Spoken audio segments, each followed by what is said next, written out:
افغان طالبان کو یہ بھی دیا گیا ہے کہ ہم کس قسم کی کیپیبلٹی تمہارے اوپر رکھتے ہیں. مطلب ایک طرح سے ان کی سوورنٹی جو ہے وہ ٹھیک طرح سے چیلنج بھی یہاں پہ ہو جاتی ہے. پاکستان میں سے صرف نجم سیٹھ ہی، باقی سب لوگ اسپیکولیشنز کر رہے ہیں، سوشل میڈیا پہ بات ہو رہی ہے، واٹس ایپ پہ بات ہو رہی ہے، لیکن heads of two Najam Sethi صاحب کہ انہوں نے اپنا جو پروگرام ڈسکشن ہے عائشہ خان کے ساتھ میرا خیال ہے وہ کر رہے ہیں، جہاں انہوں نے باقاعدہ یہ کہا ہے کہ مجھے یہی لگتا ہے کہ یہ پاکستان کی ایئر اسپیسز میں استعمال ہوئی ہے. پاکستان نے کوآپریٹ کیا امریکہ کے ساتھ کیونکہ پاکستان کی یہی انڈرسٹینڈنگ بھی ہے فیٹف میں، فائنینشیل ایکشن ٹاسک فورس میں، اور پاکستان کو IMF کی مدد کی بھی ضرورت ہے.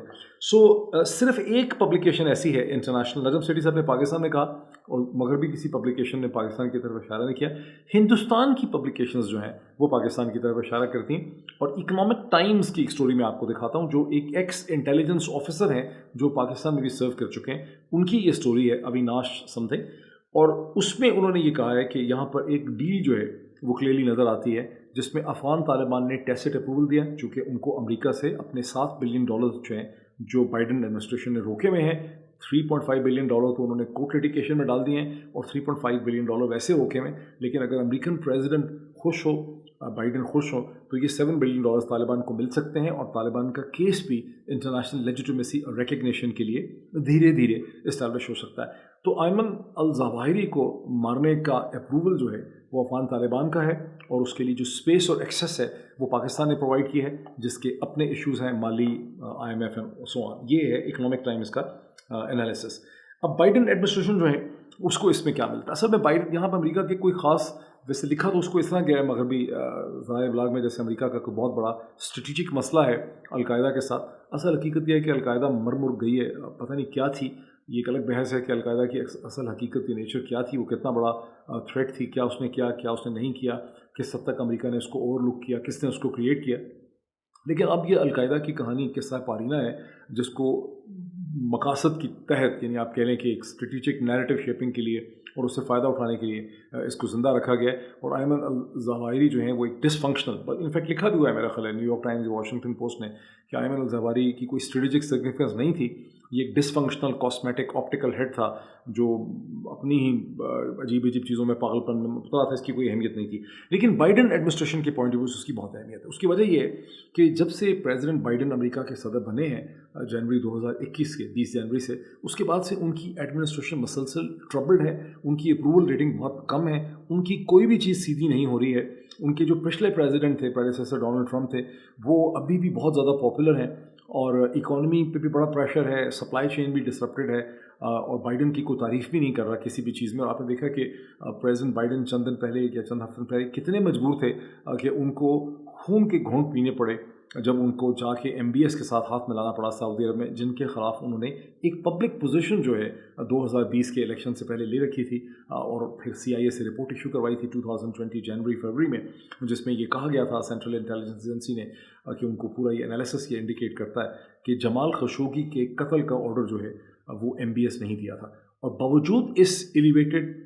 مورل پوزیشن کے جو بائیڈن جو ہیں ان کو جا کر ایک طرح سے آپ کہیں جھکنا پڑا اپنے تیل کی خاطر اکنامک ایشوز میں، اور وہ سعودی عرب گئے اور وہاں پر ان کو کوئی بہت اچھا ٹریٹمنٹ بھی نہیں ملا. تو یہ جو ایمن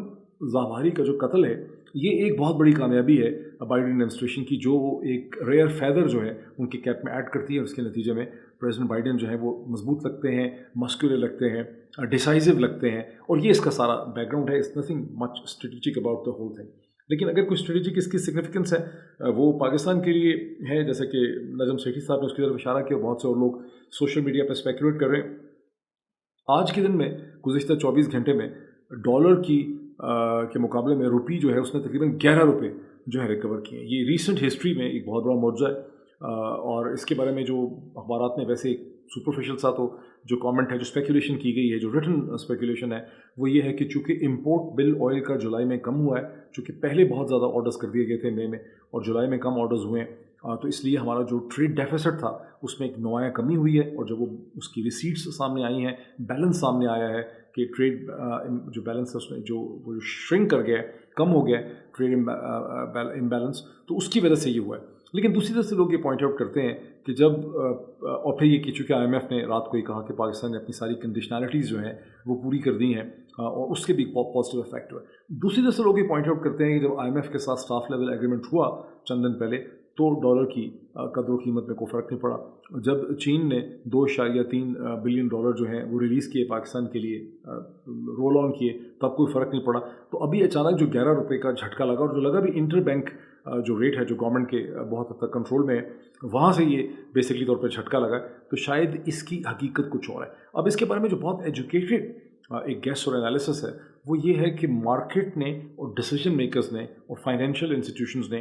گزشتہ 48 گھنٹے میں یا 72 گھنٹے میں یہ بات ایبزارب کی ہے کہ امریکہ اور پاکستان کے درمیان ایک دوبارہ سے اسٹریٹجک ریسیٹ ہو گیا ہے جس میں Pakistan has now once again emerged as an ally of United States. اس میں ایمن الظاہری میں یعنی مانا تو نہیں کسی نے کہ ہمارا کوئی اس میں رول ہے لیکن یہ بات رجسٹر ہو گئی ہے کہ ہم ہی ہیں اتنے اچھے جنہوں نے اس میں ایک پازیٹیو رول پلے کیا ہے. امریکہ کی خاطر ایک یہ ہے اور دوسرا یہ جو ECP کا الیکشن کمیشن پاکستان کا ڈیسیجن آیا اس سے مارکیٹ نے یہ ابزارو کیا ہے کہ اب جلدی الیکشن نہیں ہونے والے اس لیے کوئی پولیٹیکل مار دھاڑ یا انسٹیبلٹی یہاں پہ نہیں ہے. اب اس حکومت نے 6 مہینے چلنا ہے which actually brings us to further to the background of US Pakistan relationship. دیکھیے جون 2021 میں نیو یارک ٹائمز کی اسٹوری چھپی جسے پھر تمام دنیا کے ذرائع ابلاغ میں پاکستان میں کوٹ کیا گیا جس میں یہ تھا کہ CIA کے ڈائریکٹر ولیم برنز جو ہیں انہوں نے ایک سیکرٹ ٹرپ کیا پاکستان افغانستان اور اس ریجن کا جہاں انہوں نے اس وقت کے پرائم منسٹر عمران خان سے ملنے کی بھی خواہش کی لیکن پرائم منسٹر عمران خان جو ہیں ان کی طرف سے یہی بتایا گیا PMO کی طرف سے پرائم منسٹر آفس کی طرف سے کہ یہ پیرٹی نہیں ہے اور پرائم منسٹر جو ہے وہ اپنے ہم منصب سے ہی ملتا ہے اور CIA کے ڈائریکٹر کی ملاقات اور آفیسز کے ساتھ ہو سکتی ہے. جس سے اس وقت یہ بھی سمجھا گیا کہ شاید پرائم منسٹر عمران خان کی طرف سے CIA کے ڈائریکٹر کو یہ کوئی بہت بڑا سنب کیا گیا. لیکن حقیقت یہ ہے کہ سپٹمبر میں جو مینشن ہوا ہے ڈیٹیلز اگر آپ دیکھیں سپٹمبر 2021 میں آفیشلی ڈسکلوزڈ ٹرپ ہے پبلشڈ اس کی ڈیٹیلز ہیں کہ CIA کے ڈائریکٹر جو ہیں انہوں نے پاکستان اور انڈیا کا ٹرپ کیا. تو یہاں ان کی ملاقاتیں پاکستان میں تو کسی سے بھی ملاقات ہو سکتی ہے بڑے ہائیسٹ پاسبل لیول پہ ان کی ملاقاتیں ہوئیں لیکن ہندوستان میں اسٹرکٹلی CIA کے ڈائریکٹر کی ملاقات وہاں کے نیشنل سیکیورٹی ایڈوائزر سے ہوئی. وہاں کوئی ان کی نریندرا مودی کے ساتھ یا وہاں ان کے پریزیڈنٹ کے ساتھ یا ان کے ڈیفینس منسٹر کے ساتھ یا ان کے فنانس منسٹر کے ساتھ یا اور لوگوں کے ساتھ یا آرمی چیف کے ساتھ یا نیول چیف یا ایئر چیف کے ساتھ ہندوستان میں CIA کے ڈائریکٹر کی ملاقاتیں نہیں ہوئیں. وہ strictly as per protocol and rules of engagement ان کی ملاقاتیں ہوئیں. بہرحال جب وہ یہاں پر آئے جو جون میں رپورٹڈ وزٹ ہے جو ایکچولی کہا جاتا ہے کہ اپریل مئی میں ہوا تو وہ یہ اپنی وش لسٹ لے کے آئے کہ ہمیں logistic and air space facilities یا بیسس فیسلٹیز چاہیے تاکہ ہم افغانستان کو مانیٹر کر سکیں اور افغانستان میں کاؤنٹر ٹیرر جو اسٹریٹجی ہے اسے ہم امپلیمنٹ کر سکیں. اس وقت ان کو یہ بتایا گیا کہ ہم آپ کو یہ بیسس اس قسم کی فیسلٹی نہیں دے سکتے. اب عام جو تاثر ہے وہ یہ ہے کہ یہ فیسلٹی ان کو سبسیکوئنٹلی کسی اسٹیج پہ انڈکلیئرڈ فیشن میں دے دی گئی آئدر ڈیورنگ کہ عمران خان کی حکومت تھی اسی زمانے میں دے دی گئی یا یہ ہے کہ عمران خان کی حکومت کے جانے کے بعد دے دی گئی. یہ ایک اسپیکولیشن ہے ظاہر اس کے بارے میں حتمی طور پہ آپ کچھ نہیں کہہ سکتے. اگر آپ میپ دیکھیں جو پہلے بھی میں نے آپ کو کہا ہے دیکھیں